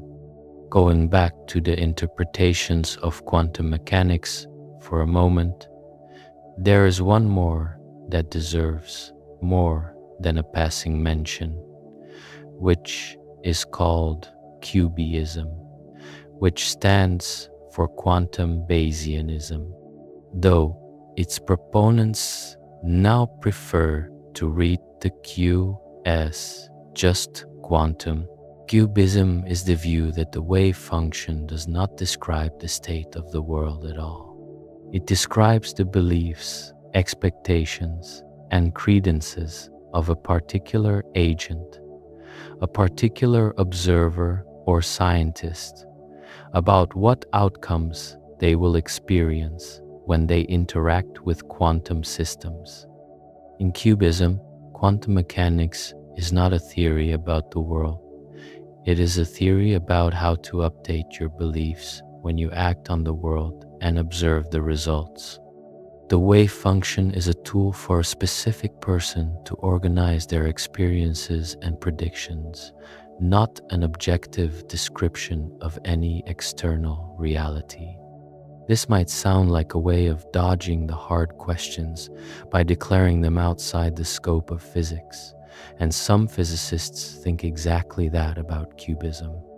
But others find it genuinely useful because it dissolves rather than solves several of the paradoxes. There is no measurement problem in Cubism because the wave function is not a physical thing that collapses. It is a representation of beliefs that an agent updates upon making an observation, exactly the way you would update your beliefs about any uncertain thing when you get new information. There is no question about what causes the collapse, because there was never a physical collapse. There is no problem about why the universe seems classical at large scales, because the wave function is a description of experience rather than an external thing. The cost is that physics in Cubism becomes irreducibly perspectival. There is no view from nowhere, no description of how things are independent of any observer. The Copenhagen interpretation and Cubism share a family resemblance in their willingness to draw a line between physics and questions about the underlying nature of things. But they draw the line differently. Copenhagen says there is an objective quantum description, the wave function, that simply does not apply to the whole universe or to the process of measurement itself in the same way it applies to isolated systems. Cubism says the wave function is an agent's tool, and the question of what it refers to in the external world is simply not physics. Many worlds says the wave function refers to everything and always, and you are not observing collapse, but rather branching. Pilot wave theory says the wave function is a real physical field that guides particles along definite trajectories, and there is a fact about which slit the electron went through.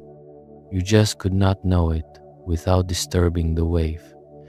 Relational quantum mechanics, another interpretation proposed by Carlo Rovelli, says that quantum states are relative to observers, not absolute, similar in spirit to how simultaneity in special relativity is relative to reference frames, rather than being an objective feature of the world.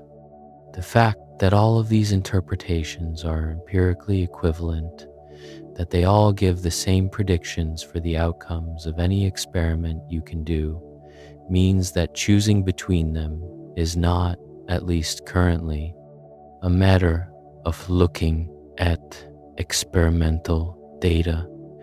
It is a matter of deciding which framework for thinking about physics you find most coherent, most general, most likely to be the right starting point for future theories. And physicists disagree, not because some of them are confused or careless, but because the question is genuinely hard, and the data that would distinguish them may not be available now or possibly ever. There is something quite strange about being in this situation, having a theory that works so well, that gives such precise predictions, that has been tested in so many ways, and yet being unable to agree on what the theory is actually describing.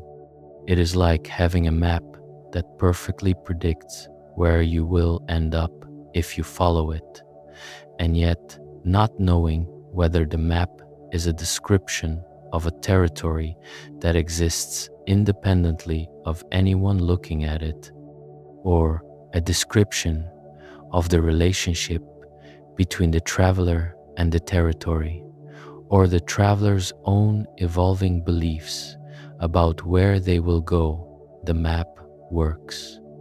The argument is about what the map is a map of.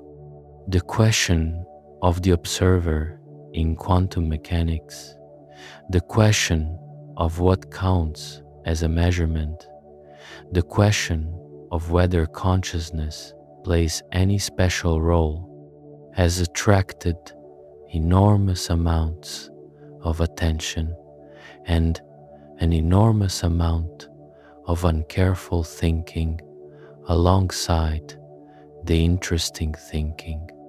In the 1960s and 70s, there was a period during which some physicists and many popularizers suggested that quantum mechanics showed that consciousness was somehow necessary for the collapse of the wave function, that without conscious observers, particles would not have definite states.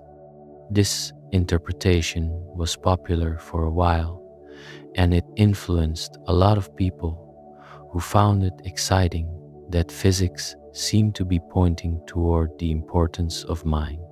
But the careful thinking about decoherence that developed from the 1980s onward showed that the appearance of definite classical states in a quantum system did not require consciousness.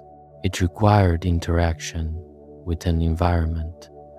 A particle interacting with a detector interacts with an enormous number of degrees of freedom in the detector, and those interactions spread the quantum coherence of the particle throughout the detector and the surrounding environment in a way that makes interference between different states essentially impossible to observe, even in principle, without access to all those environmental degrees of freedom, which is practically impossible.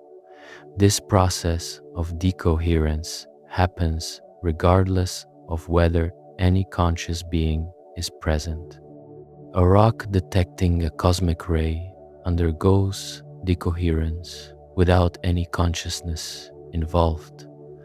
The appearance of definite classical outcomes is produced by entanglement with the environment, not by the presence of a mind. This does not mean consciousness is unimportant in quantum mechanics discussions entirely. There are still some serious physicists who argue that consciousness requires something beyond standard physics and that quantum mechanics might provide the right framework for understanding it. Roger Penrose and Stuart Hameroff have proposed that consciousness arises from quantum processes in microtubules inside neurons, a proposal called orchestrated objective reduction, or ORC-OR. This proposal remains deeply contested. Most neuroscientists and most physicists do not find it convincing, partly because the brain is a warm, wet, noisy environment where quantum coherence would seem to decohere almost instantly, and partly because there is no experimental evidence for the specific quantum effects Penrose and Hameroff propose. But the question of whether consciousness could have any quantum mechanical underpinning is not entirely closed, in the sense that we do not have a complete theory of consciousness from any direction. And the hard problem of consciousness, the question of why any physical process gives rise to subjective experience at all, remains completely unsolved. The hard problem of consciousness is perhaps the deepest unsolved problem that is not a physics problem in the usual sense, and yet it connects to physics at multiple points. The question of what makes a physical system conscious, if anything does, connects to questions about information processing, about complexity, about the relationship between objective physical description and subjective experience. And those connections reach into quantum mechanics through the question of the observer, into thermodynamics through questions about the relationship between information and entropy, and into the question of what kind of universe allows for there to be observers at all. What is nice about all of this, from the perspective of lying down and letting the mind wander without needing to land anywhere, is that the questions themselves are extraordinary regardless of their answers. The question of whether the universe is, in some sense, observer dependent, or whether it exists independently of any observer in every detail, is an extraordinary question. The question of whether there are other branches of the wave function containing other versions of the world right now, each with equal mathematical standing in the wave function, is an extraordinary question. The question of whether space and time at the smallest scales are made of something discrete and granular rather than smooth and continuous is an extraordinary question. The question of what the universe was doing before the Big Bang, or whether the question is even a coherent one, is an extraordinary question. The question of whether the entire three-dimensional world we inhabit is a projection from a two-dimensional description is an extraordinary question. These questions do not need to be answered to be worth carrying. They are worth carrying just as questions, just as reminders that the universe is not what it appears to be at first glance, and not what it appeared to be at second glance either, and that every time physics has looked more carefully, it has found something stranger and more interesting than what it found before. The strangeness is not a sign of failure, it is a sign of depth. The universe has more in it than any single theory has yet captured, and that depth keeps opening as you approach it. Every particle in your body is a vibration in a quantum field. Every atom in your body was forged in the nuclear furnace of a star that died before the solar system formed. The gravity holding you in your bed is a curvature of space-time produced by the mass of the Earth. The light of any screen you are watching this on is a stream of photons, each one a quantum excitation of the electromagnetic field.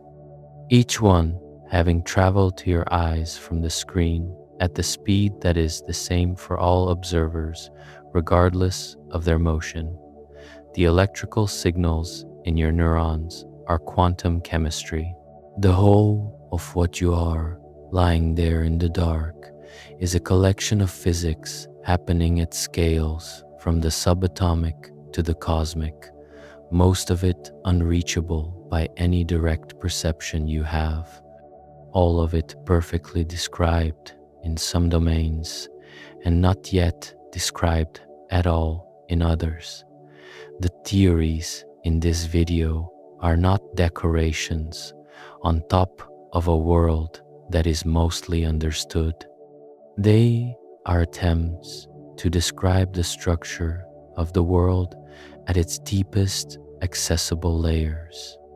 And at those layers, the world is not what anyone intuitively thought it was, and the right words for it do not fully exist yet in any language.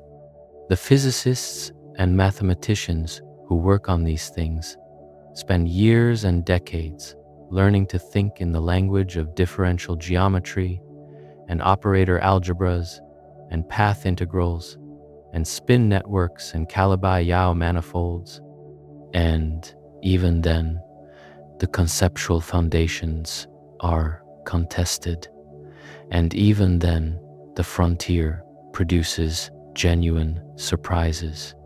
And even then, the most basic questions about what the mathematics is actually describing remain open. There is no final slide. There is no clean resolution waiting at the end of this that will make all the strangeness go away and leave everything tidy. The strangeness is the content. The open questions are the shape of the subject. The measurement problem is still the measurement problem. Gravity is still not unified with quantum mechanics. Dark matter is still unknown. The information paradox is still a paradox in the sense that no proposed resolution has been verified by observation. The holographic principle is still conjecture at the level of our actual universe, even if Maldaceno's specific version is well established for a certain class of theoretical spacetimes. Many worlds is still many worlds, neither confirmed nor ruled out. You are lying in a universe that is mostly dark matter and dark energy and mostly unknown at the level of what those things actually are. You are lying in a universe that is approximately 13.8 billion years old and appears to be about 93 billion light years across in its observable portion, beyond which there is more universe that we cannot see because the light from there has not had enough time to reach us yet. You are lying in a universe that may or may not have other branches in which other versions of tonight are playing out with different outcomes depending on which interpretation of quantum mechanics you prefer. You are lying in a universe that may in some mathematical sense be a projection from a lower dimensional description, and in which the three-dimensional space you perceive may not be at the bottom of what there is. You are made of atoms that are almost entirely empty space, with electrons existing as quantum probability distributions around nuclei that are themselves made of quarks bound together by force-carrying particles called gluons in a way that is so strongly coupled that the quarks can never be separated into isolation. You are a brief, coherent pattern of information in a universe that mostly does not have patterns like you in it, and the universe does not know what to make of you any more than you know what to make of it. Close your eyes. Let the wave function do what it does. Let the branches be whatever they are. Let the dark matter curve the galaxies it curves. Let the vacuum energy fizz in the empty spaces. Let the strings vibrate if they vibrate. Let the spin networks be as fine as they are. Let the event horizons keep their secrets for now. Sleep well. Actually, before you close your eyes entirely, there is one more thread worth pulling on, because it connects everything we have talked about back to something you can almost feel right now in the quiet. It is the question of why the universe has laws at all, why there are regularities, why the same experiment done today and done tomorrow gives the same result, why the electron has the same charge everywhere in the observable universe as far as anyone can tell, why the mathematical structures that physicists discover seem to describe the world rather than being purely abstract constructions.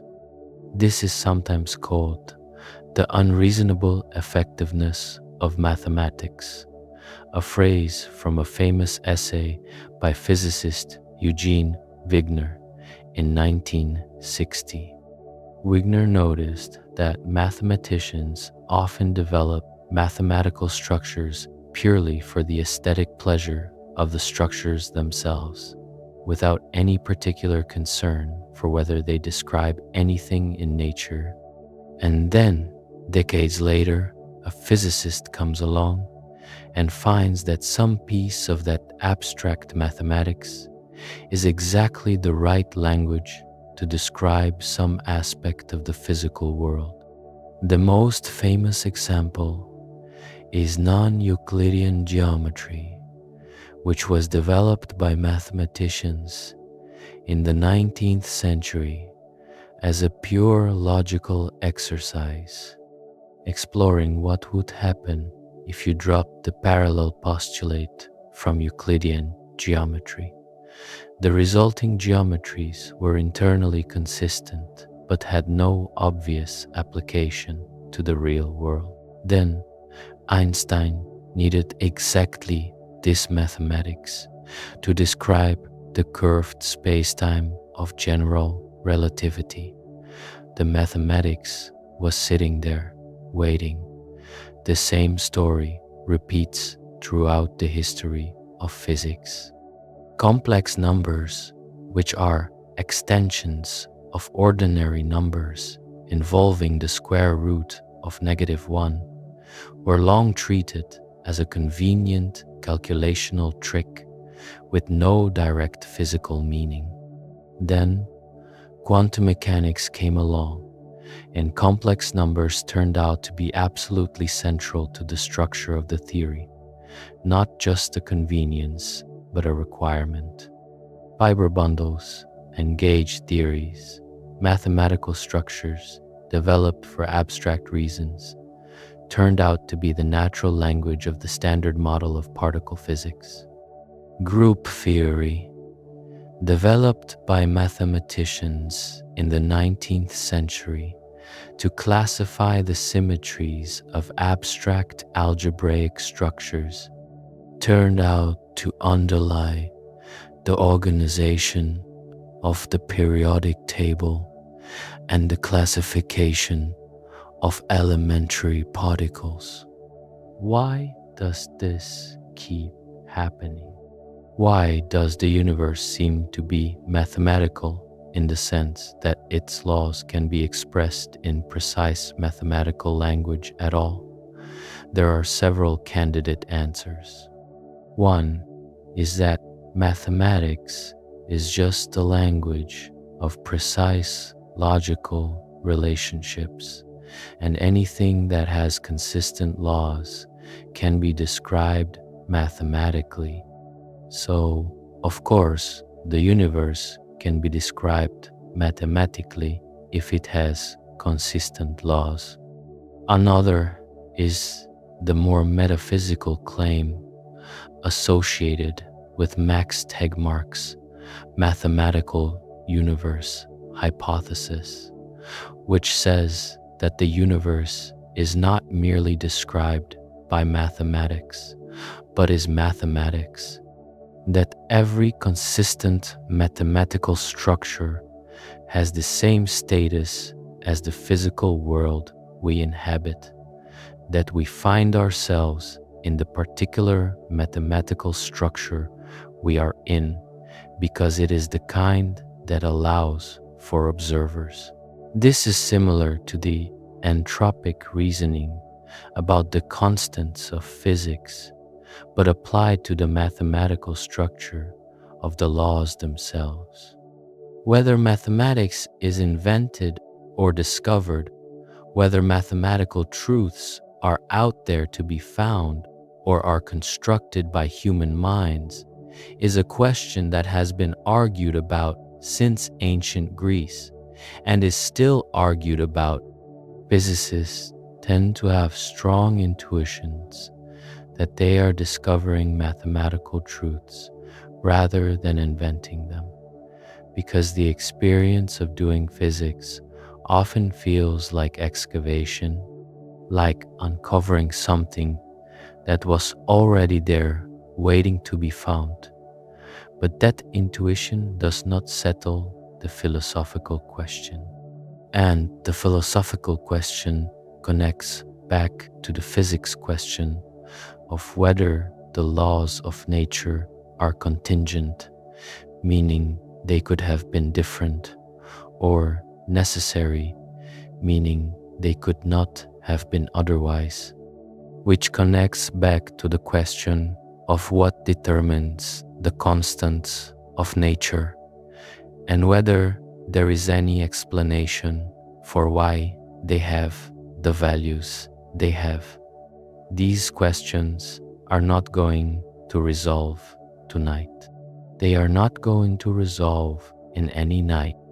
They are the kind of questions that stay open and stay interesting over lifetimes and across generations of physicists and philosophers, because they sit at the boundary where the tools of physics, which are instruments and experiments and equations, reach their limit, and what lies beyond that limit is something like wonder without method, which is its own legitimate mode of being in relation to the universe. The history of physics is also a history of things that seemed impossible turning out to be the right answer. It seemed impossible that the earth was not at the center of the solar system.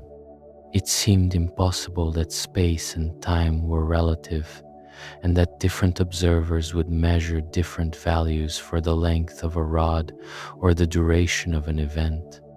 It seemed impossible that a particle could be in two places at once. It seemed impossible that observing a particle here could instantaneously affect the particle there with no signal passing between them. All of these things seemed impossible until they were not, until they were the new description of how things actually work. There is no particular reason to think we have reached the end of the sequence of impossible sounding things that turn out to be right. The things we currently find impossible to accept are probably not the last ones. What the history suggests is that human intuition, which was shaped by millions of years of navigating a world of medium-sized objects moving at medium speeds in roughly flat space-time with no quantum computers and no particle colliders, is not a reliable guide to what the universe is actually like at its limits. Intuition is a compressed record of what was useful to know for survival, not a window into the deep structure of reality. The deep structure of reality seems to keep being more abstract, more mathematical, more removed from the everyday than anyone would have predicted. And yet, the deep structure connects back to the everyday in ways that are sometimes poetic. The quantum electrodynamics that you cannot feel gives rise to the chemistry that you are made of and the light by which you see. The general relativity you cannot intuitively grasp is what makes your GPS work. The vacuum fluctuations that exist only at the edge of detection create forces that have been measured with precision instruments. The universe is one connected thing. The strangeness at the bottom connects to the familiarity at the surface through chains of emergence. Quantum fields give rise to atoms. Atoms give rise to molecules. Molecules give rise to chemistry. Chemistry gives rise to cells. Cells give rise to organisms. Organisms give rise to minds that ask what quantum fields are. The whole chain is there, all of it happening in the same universe, governed by the same underlying laws, even if those underlying laws are not yet fully known. You are near the top of the chain, but made entirely of things from the bottom. The quantum weirdness that seems so abstract and remote is the substrate of every cell in your body and every thought moving through your mind right now. It is not distant. It is what you are made of. That is a comfortable thing to carry into sleep, not because it resolves anything, but because it means the strangeness is not somewhere else. It is here. You are it. The wave function is not a description of something foreign to you. It is a description of the structure of the matter that constitutes you, and of the fields you are embedded in, and of the space-time that is gently curved beneath you by the mass of the earth. Whatever quantum mechanics finally turns out to mean, whatever interpretation is closest to the truth, whatever theory of quantum gravity eventually arrives to reconcile the large and the small, you are in it, not observing it from outside. There is no outside. Let the equations be what they are. Let the interpretations argue with each other through the night. Let the physicists fill whiteboards in buildings you will never visit, with mathematics you will never read. It is all pointing at the same thing you are resting in right now. The universe expanding, curving, branching, fizzing, rotating, entangling, cooling toward heat death at some unimaginably distant point in its future. Doing all of this simultaneously in every direction, at every scale, does not need you to understand it to hold you. The laws are what they are. The constants are what they are. The wave function, whatever it means, is what it is. And you are here, briefly, in a universe that turned out to be much stranger than it looks. And that strangeness is not alarming. It is ordinary. It was always this way. You're only finding out tonight. Sleep well.